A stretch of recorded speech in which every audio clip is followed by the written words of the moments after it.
Wow, I love that video. Yeah, great start. Thank you. My name is Amigal, and I am the co-founder and CEO of Sqream Technologies. And we created the fastest database in the world.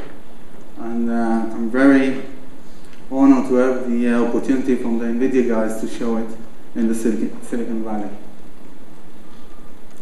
So we are in a business of making a data center in a box.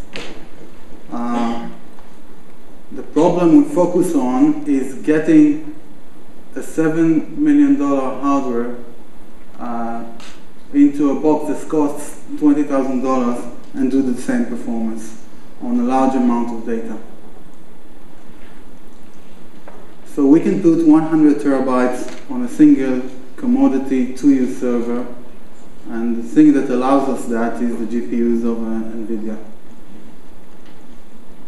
Everybody knows that the big data market is booming, so I don't want to get too much into the numbers, except the amount of data are growing and growing. Companies are struggling every day with storage issues, with capacity of analyzing the data and making sense of the data. Just to make sure everybody understands, we compete with the giants of software and databases. We are competing with IBM and cooperating with IBM.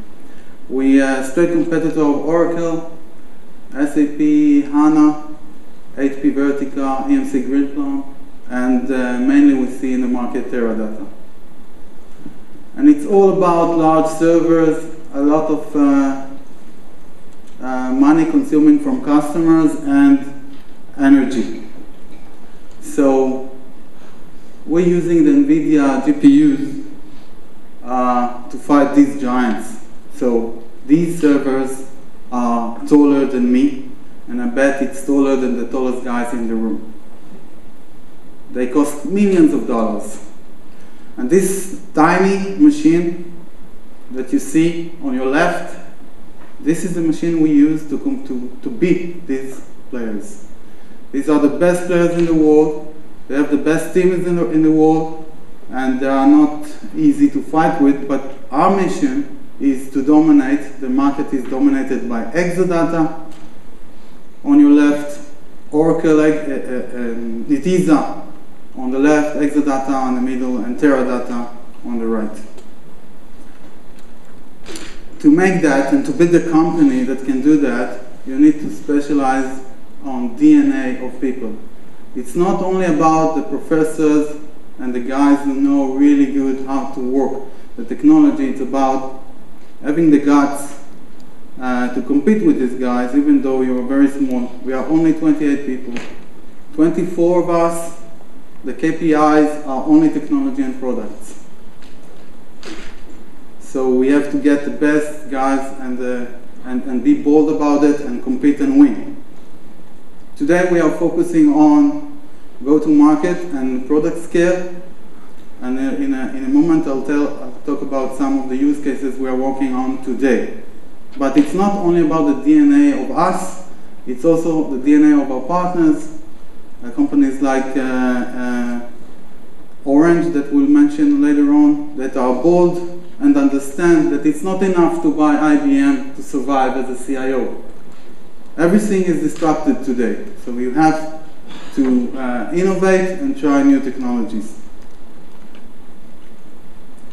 So everybody know how good are NVIDIA GPU cards, and we can't wait to the technologies that are coming in 2015 and 2016 and will help us beat more our competitors.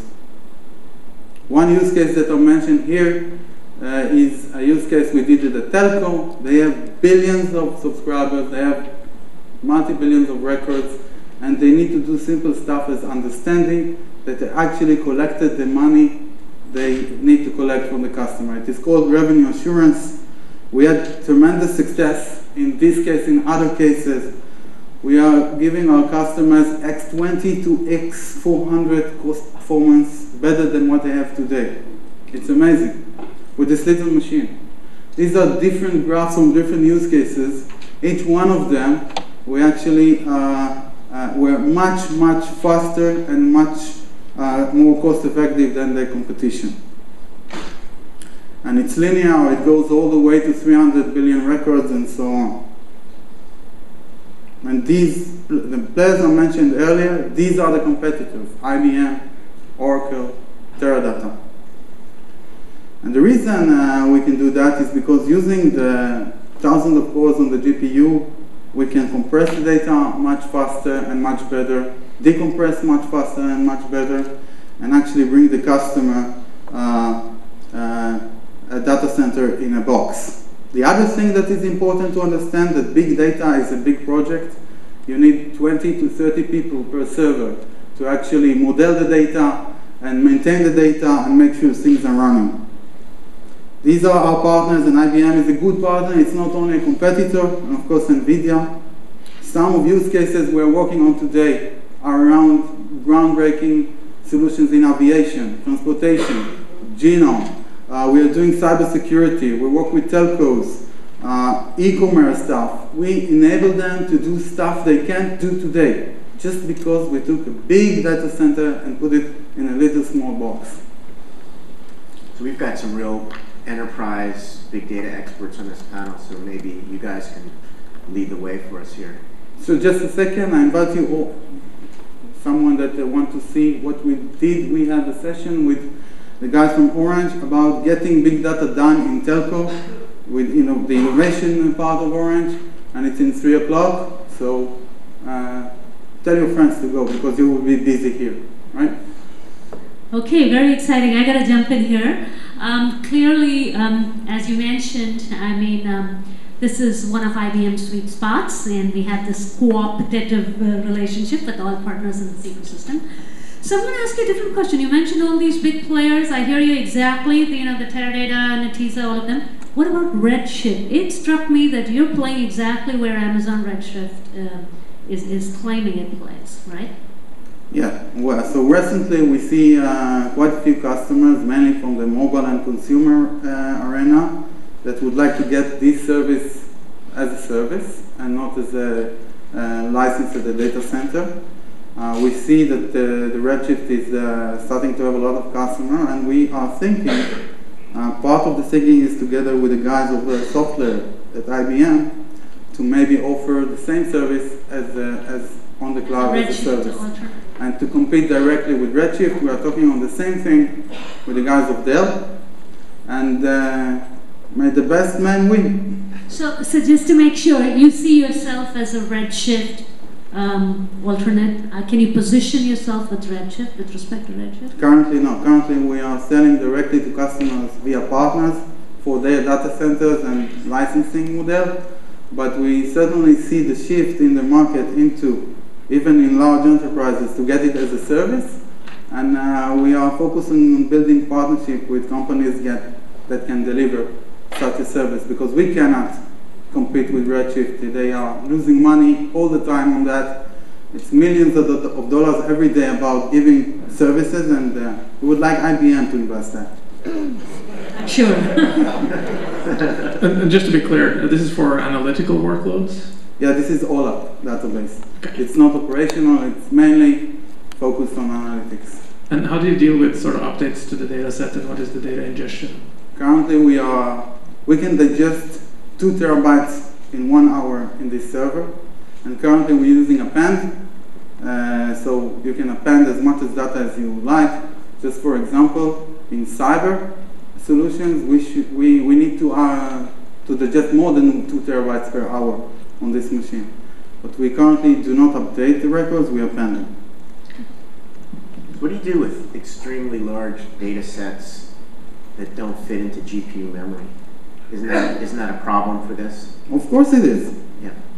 And we're looking forward for the technologies coming from NVIDIA that we can have direct access to SSD and larger GRAM on the Teslas. It was tremendous what you did with the K40. It actually brought us much further in the market. So we're talking with you guys, with the guys at SanDisk, and how to stage this kind of problems. And imagine NVLink that we just announced is very interesting to you. Exactly. This is very interesting for us, and we look forward to it. Currently, what we sell is 1 terabyte with a single GPU.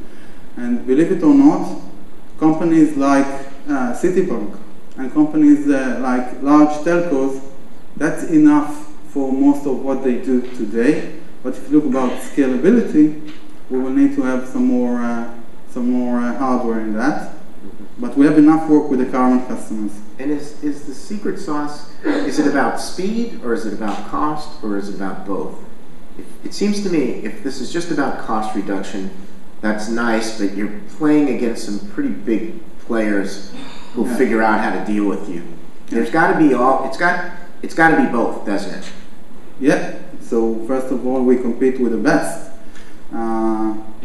We just, a couple of months ago, we got a punch in the stomach from one of the guys we saw earlier that won against us in a pilot, and it took us some time to recover. This is a question of building a company and a DNA, and we fought back, and now we won the same use case. So it's not only about the cost, it's also about the performance.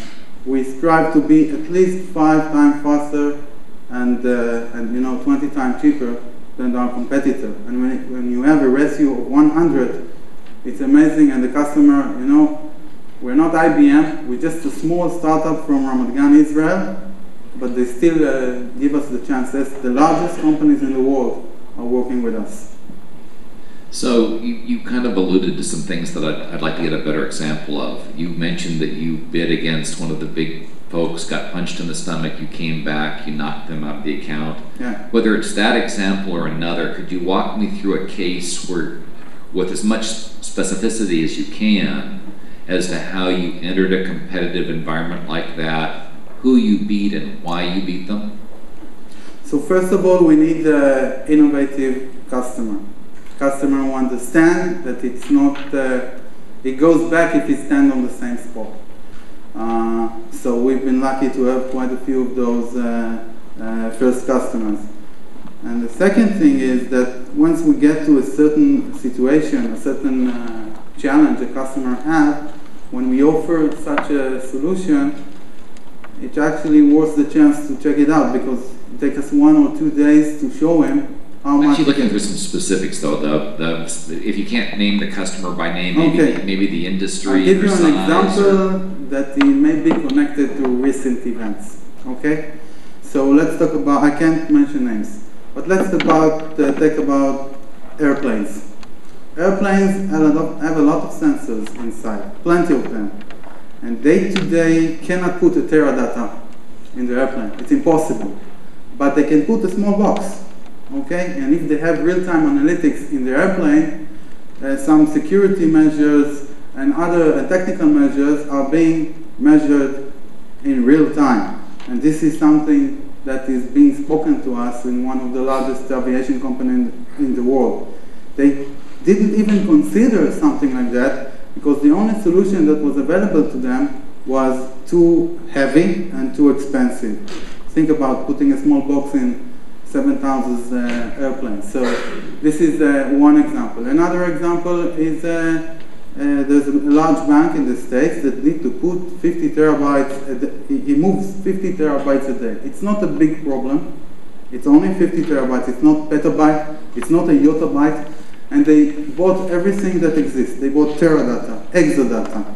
It's an IBM shop, so they have a lot of IBM engineers there, and it still takes them at least 13 hours to do one transfer. They lose money on the risk management and in the so we will be able, we're working on that. It's not happening today, it will happen in a few months. But we will enable them to do it 6 times a day. For them, it's a game changer. Just 2 examples. Well, unfortunately, we're out of time. I have a feeling there's a lot more questions.